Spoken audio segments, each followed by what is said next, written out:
Most people live their entire lives without ever truly being alone. They mistake solitude for loneliness. They mistake noise for connection. But what if the moment you stop listening to the world is the moment you begin to hear your own mind?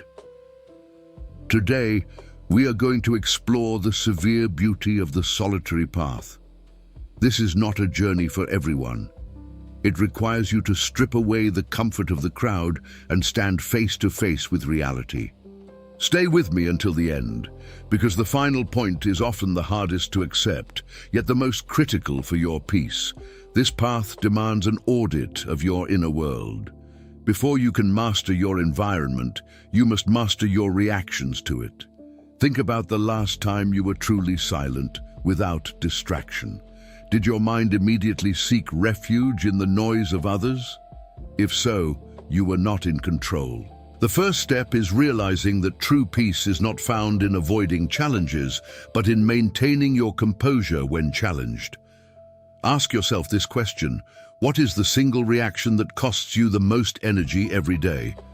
Where is your mental fortress weakest? Write that down today. Let us discuss self-reliance. The Stoics believed that true strength is internal, built brick by brick in the moments no one sees. External validation is a currency that holds no real value. It is a whisper in the wind.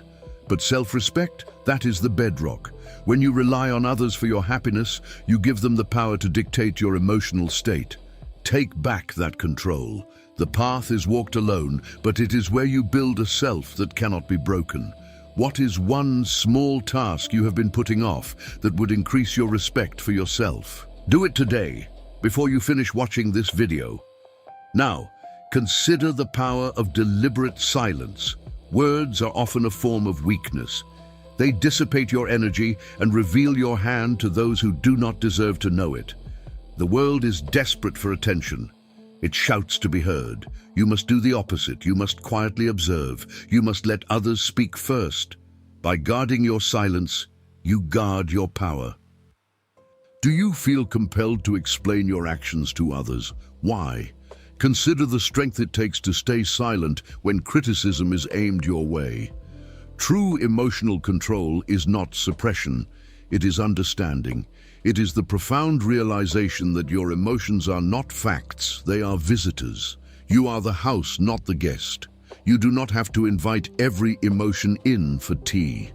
The solitary path teaches you to observe anger, fear, and anxiety without immediately acting upon them. You let them pass. This distance is your freedom. Let us shift your perspective. Many things feel like a catastrophe in the moment, but in the grand scale of your life, they are microscopic. Zoom out.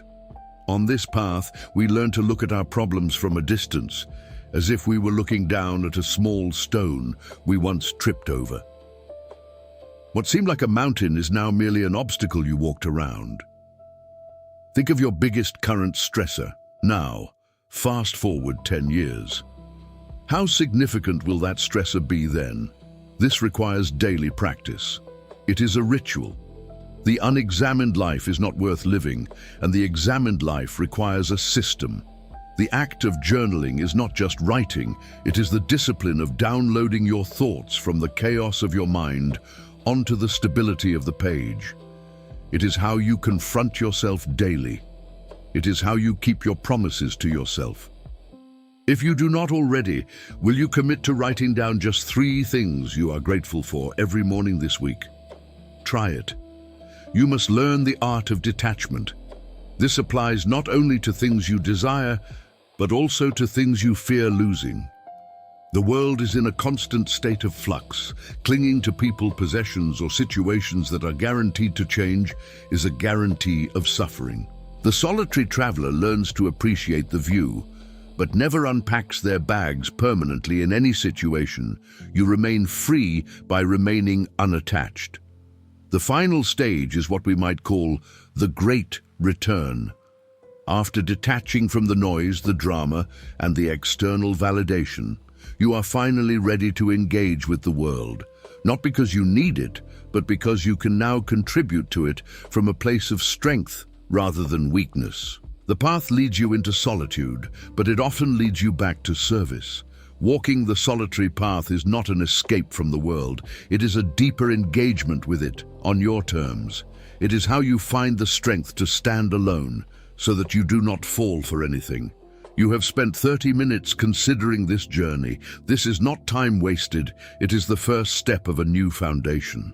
If you are ready to continue this practice of daily stoicism and mental clarity, subscribe and hit the bell. Take the first action today by leaving a comment below. Let me know which of these principles you struggle with the most. Your journey starts now. Silence the world. Begin your own path.